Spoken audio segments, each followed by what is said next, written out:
So I'm doing this video just because it just came to my head when I was just chilling in the car one time. I start thinking about shows, right? These are 5 of the best character arcs I've ever seen in shows. Now, if you've ever seen the show Prison Break, you'll remember Officer Bellick, Brad Bellick, right? Like, this cop, he's like, no, he's not a cop, he's a CO, he's a correctional officer. And like, this video has spoilers, by the way. This video is gonna have spoilers, but it says cop named Brad Bellick. Oh my God, not a cop, CO. And like, he's just like an asshole. Like, everyone hates him. Like, he's not just, he's not fair. He's a bully. Like, he's also corrupt because he some of the inmates that have money, like whether it's like, you know, mafia gang or like just different connections, they have him on payroll, like, and then, you know, he'll give like maybe like special treatment, but you know, he's just like, he's corrupt. Like you kind of hate Bellick, like you hate Officer Bellick in the show, but you also kind of get to like him a little bit too, just because he's like an asshole, but he's like funny too. But he's kind of going, he's really the like one of the main antagonists to Michael Scofield, who's trying to get his brother out of prison. And he's just in the way. He's just in the way, and he's just like super like nothing gets by him. He's really like on point. He's actually a really smart character, like, but nothing really gets by him.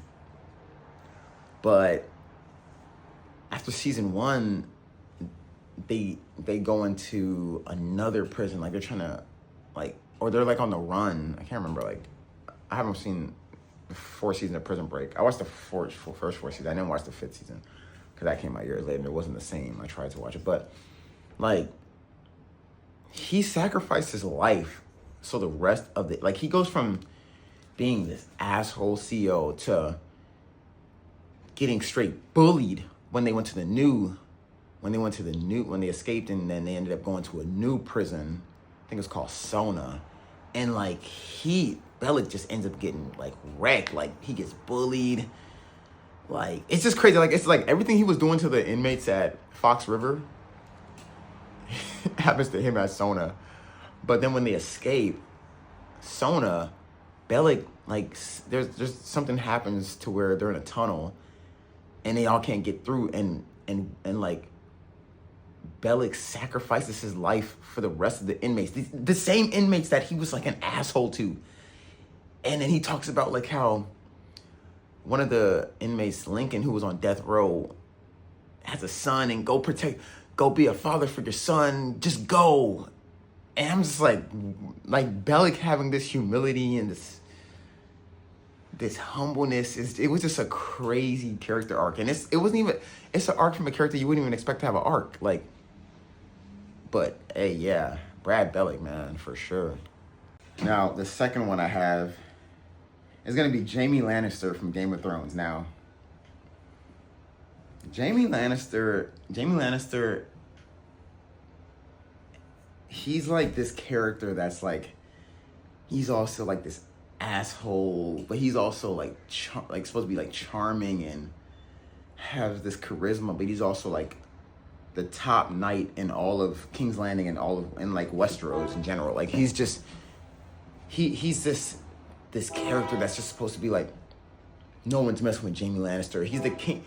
He's the Kingsguard, but he's also kind of flawed because he also killed the last king, the Mad King, right? So like, he's this flawed character, but like, he just has this personality where you just like don't like the guy. Like, he's you know, like, doing a thing with Cersei, like they have a relationship, and he knows that all these kids that Robert Baratheon thinks are his kids are actually Jaime's kids, and it's like this whole lie because it's control of power. Like, if you've seen Game of Thrones, you know how layered Game of Thrones is, but like, you just don't like Jaime, right? And then he like wants to like fight Ned Stark, and we all love Ned Stark, so like, we're automatically against Jaime. Like, Jaime has no redeemable qualities aside from him being like an actual good knight. Like, he's a good knight, like, as far as like being a swordsman, but we just hate the guy. No one likes Jaime Lannister. And then he's with Cersei Lannister, which makes us really not like him because nobody likes Cersei. Everybody hates Cersei.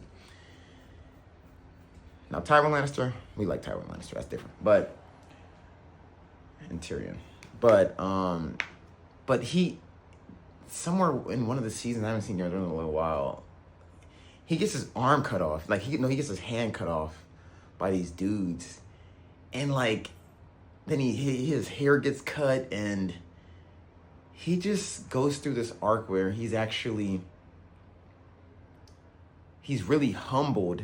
Like I wouldn't say Jaime changed because he wanted to. I feel like he got humbled into changing, which happens in an arc. That can happen. So he goes through this arc, and then we see him talk with Brienne of Tarth, and he talks about how he wasn't. This is where the arc comes in with Jaime Lannister, because he talks about it's this one scene where he talks to Brienne of Tarth about how him killing the Mad King actually saved everyone. Because the Mad King was talking about burn them all. Like he was trying to kill everybody that I guess wasn't a Targaryen. He's trying to kill everybody. And he's talking about burn them all. He's a Mad King, but you know, he's still the king. So he has that fear. So Jaime Lannister killing the king, he sacrificed his reputation of being like a good knight to everyone is now calling him Kingslayer. But he never came out and said, I killed the king to save all you guys. He just took it. He just took that. And that scene was just like, it's just so deep, because it's like, you go from like hating Jaime to like really like, wow, I respect that. He never came out and said that me doing this really saved y'all. And obviously I don't think anyone would have believed him, which is probably why he didn't even, or like, it could be that he just knew no one would believe him, or he might be on his Ned Stark thing where he doesn't need to go and tell you. Like, it's just his own honor that did that. Now, in the end of Game of Thrones, because of the bad writing by, shout out to D&D. Y'all did good the first 4 seasons, but the bad writing of Game of Thrones, you know, just had Jaime Lannister go back to Cersei, and it just killed his whole arc. It was just so dumb, but like, Jaime going through that change and actually being someone dependable from Brienne of Tarth, who's actually a good character, like who's on the good team, like, it was just cool to see. But I mean, they wrote him, they ended his arc badly, but I think Jaime Lannister still had a pretty good arc in Game of Thrones. Now the next character is going to be Steve Harrington from Stranger Things.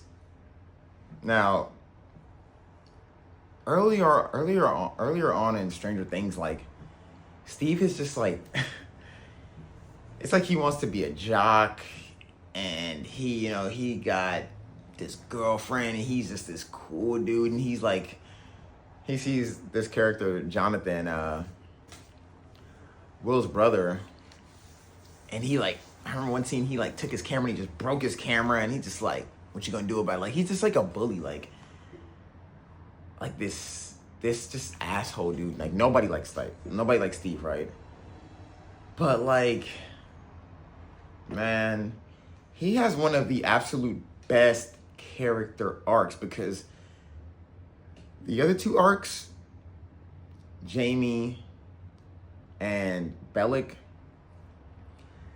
they both have good arcs, but with Steve like becomes such a dependable and important part of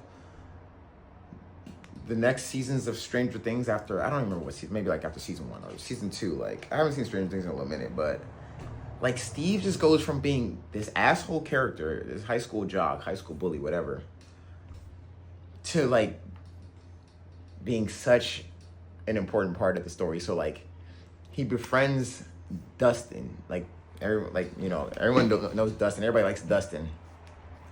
But Dustin, like, like, he just becomes like a big brother to Dustin. Like, Dustin like struggles with girls, and he's just like a nerd.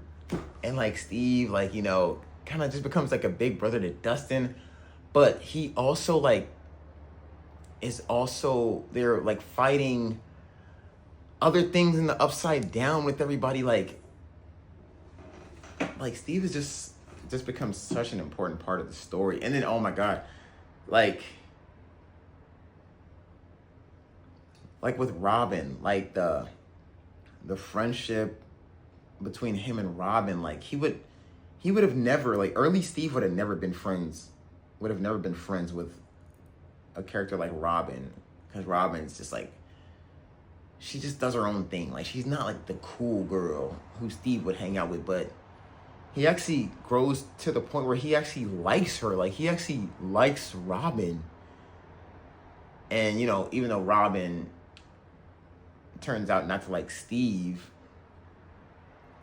it's just crazy to see like him just being like a humble, like actually well-written character to where he actually is a fan favorite. Like I think most Stranger Things fans like Steve. I know I like Steve. Like it like that's a character I never thought I would like. I'm like, I literally hate this guy because I'm like I remember when he broke Jonathan's camera in front of Nancy. That's his girlfriend, and you know Jonathan likes Nancy and everything. I'm just like, dude, I hate this dude, man, because Jonathan's a character, especially like in season 1, I really was like a fan of Jonathan because, you know, his brother Will is literally in the Upside Down by himself. They're just trying to save Will, and that's his brother, and he's just trying to get his brother back, and it's just him and his mom, him and Joyce, and like he's just going through a lot. And then you got Steve over here, like just being an asshole, right? But yeah, Steve Harrington for sure. Now the next character is gonna be Daryl Dixon from The Walking Dead. So like Daryl and his brother Merle. They're these like two redneck racist dudes. But Daryl is not necessarily a bad guy. He's with a bad person who is his brother Merle. Merle is like the most racist, like Merle is a fool. He's like the most racist character. Like he's just racist, and he just doesn't care about nobody. He just cares about himself, and just as long as he survives, it's all good. And that's Daryl's older brother. So Daryl kind of like, you know, follows him, and he's also, I feel like he was influenced by Merle. But I don't think that was ever Daryl deep down. He was just influenced by his brother. But as the seasons go on, like Daryl, he joins the group of like, you know, Rick, Shane, the whole team, Herschel, everybody.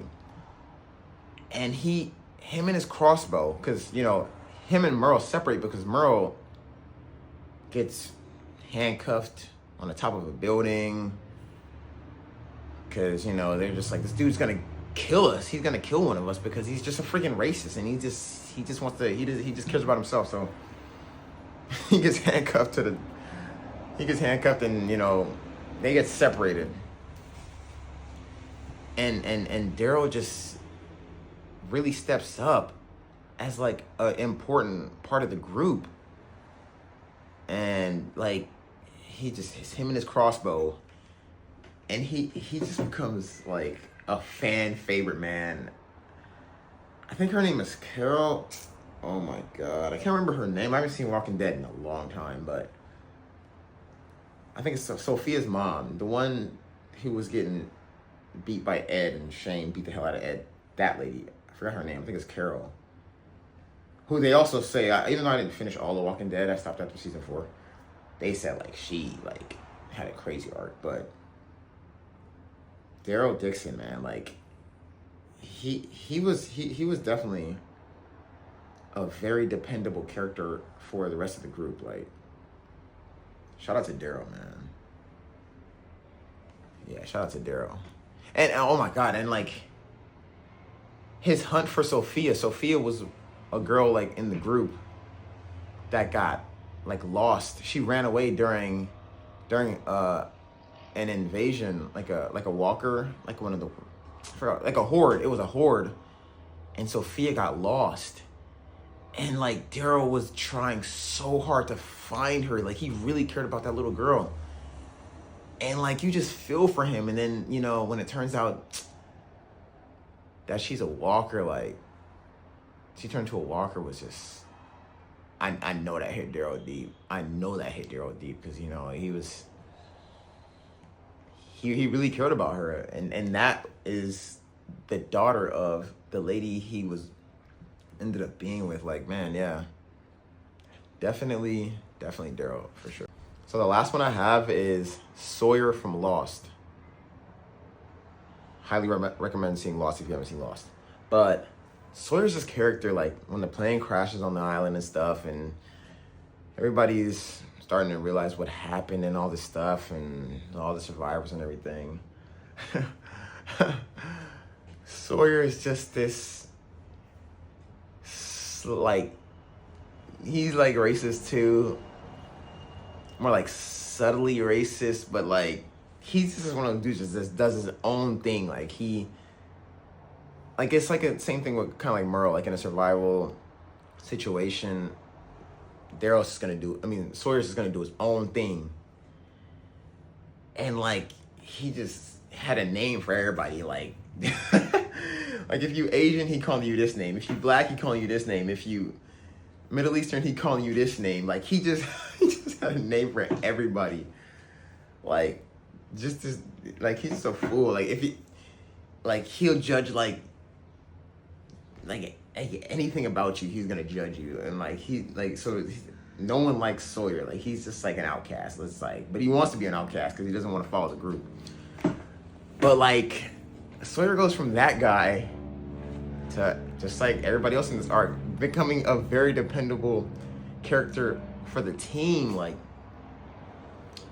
he becomes like one of the protectors of everybody else. Like somebody step up they don't know, like Sawyer pull his gun out. Sawyer like, who you? Who are you? Like it's crazy. Like he used to be so selfish to becoming so selfless. Like Sawyer's transformation was just, and like he didn't have to get humbled into changing. That was another thing I liked about Sawyer's transformation. He didn't get humbled into having an arc. Like he just started to become empathetic to everyone around him. Like he started to really care. Like he started to like get a soul. Like you go from this like country dude, this mean old country dude that no one likes. He just cares about himself, to really becoming a crucial part of the team. Like he literally just protected everyone, you know, along with Jack. Like he literally became one of the leaders. He literally became one of the leaders. It was like Jack, John Locke, you know, John Locke is on and off. But it was really Jack and Sawyer, man, that were really the leaders of the group in Lost. But me personally, like I kind of always liked Sawyer from the start. Like same thing with Daryl from The Walking Dead. I always kind of liked Daryl. Like some characters I didn't like. I didn't like Bellick. He was kind of funny, but I didn't like him. I didn't like Steve. I actually really hated Steve. Hated Jaime Lannister. But Daryl, not Daryl, Sawyer, I think they wrote Sawyer in one of the ways where you actually like still kind of like him. Like even though you're not supposed to like him, you still like him because of how he's written. Like Joker in The Dark Knight. Like Joker's not a good person, but everyone loves the Joker in The Dark Knight. Like Heath Ledger's Joker. Like you're not supposed to like him, but you like him. Emperor Palpatine in Star Wars. Not supposed to like Palpatine, but you like Palpatine. It's like one of those characters. But yeah. And he was just mad funny. But yeah, I would say Sawyer.